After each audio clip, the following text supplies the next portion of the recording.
so today's video is going to kind of be a basic video. Oh, I had a sudden itch.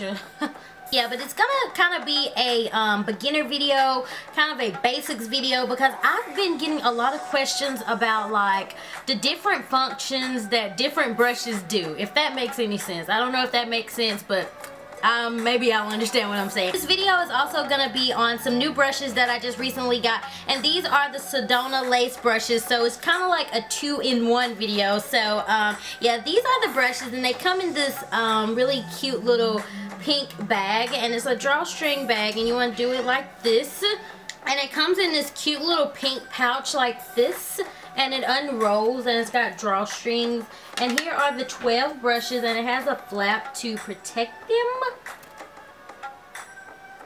And this is really nice if you have clients and stuff, because you can keep your brushes separated and very organized while you're doing other people's makeup. And you can get that whole brush set plus the little pouch holder for $59.95, which is very, very reasonable. It's a pretty good deal. I'm going to put a link below if you guys want to check them out.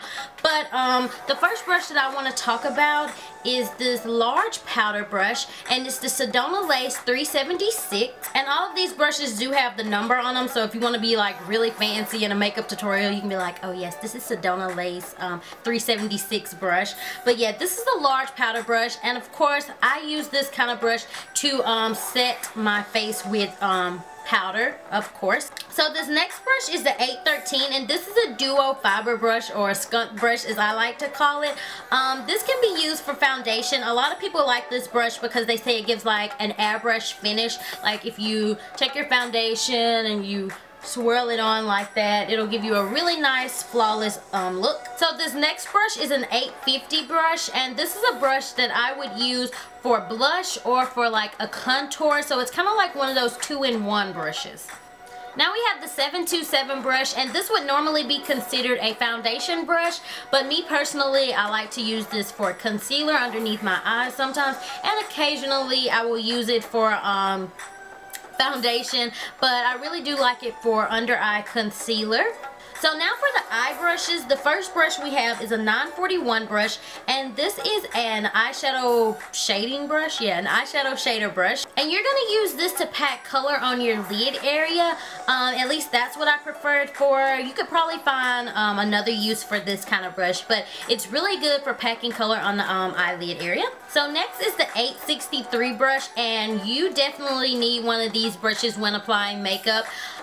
This brush can be used in a crease area to blend out eyeshadows, but it also can be used to blend out concealer. If you use like a liquidy concealer, it's really good for like getting underneath your eye to blend out concealer really, really well. So I do recommend a brush like this. So this brush is an angled eye contouring brush, and it is the 407 brush. You can use this brush like in the V area of your eye to apply color, but what I like to use it for is a nose contour, because it gets really precise like down the sides of your nose, and it'll give you that perfect nose contour. So now we have another brush that's kind of like a shader brush. This is the 305. It's a little bit more compact than the other shader brush I showed you, which is this one. So this brush is going to be good for eyelid color as well, or you could use it like to apply a highlight color. What I like to use this kind of brush for is to apply eyeshadows to my lips. Yes, I said eyeshadows to my lips, because sometimes I prefer a matte lip, so I'll take an eyeshadow and place it on top of my lipsticks, and it makes my lipsticks last longer as well. So that's what I like to use this kind of brush for, and this is the 305 brush. Next we have a pencil brush, and this is the 904 brush. What I prefer to use this kind of brush for is packing color in the I stuttered like horribly. I stuttered horribly. I like to use this for the V area of my eye to like pack the color on, and then I like to go back with a brush like this and blend that color out. So now I have a small concealer brush, and this is going to be really good. Oh, the sun. It doesn't want to act right. So this brush is going to be really good for putting concealer on like small problem areas. I personally don't prefer like a small concealer brush like this unless you're doing like really small, you know, what am I trying to say? really small problem areas. Oh my gosh. Yeah, I really don't prefer this unless you're doing really small problem areas. Otherwise, I find it a little too small to be like useful. I also like to use a brush like this for a highlight underneath my eyebrow or to pack colors on my lid area. And this is the 954 brush. Now this next brush is going to be an eyeliner brush. It's going to be really good to use that cream liner with to do like a wing liner like this. Or you can use this brush to set your waterline eyeliner with. Like sometimes I like to get a black eyeshadow and set my waterline, and that will make your eyeliner last longer as well. And the last brush we have is a 561 brush, and what I like to use this brush for is like shading out the front of my brow so they have that more natural look.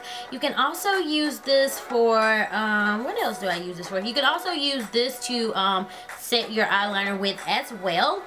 Alrighty you guys, so that concludes this video. I hope it was helpful for some of you guys who had questions about like the different functions of different brushes. I love this brush set, and if you want to purchase this, you can get it at www.sedonalace.com. But thank you guys so much for watching, and as always, I will talk to y'all in another video.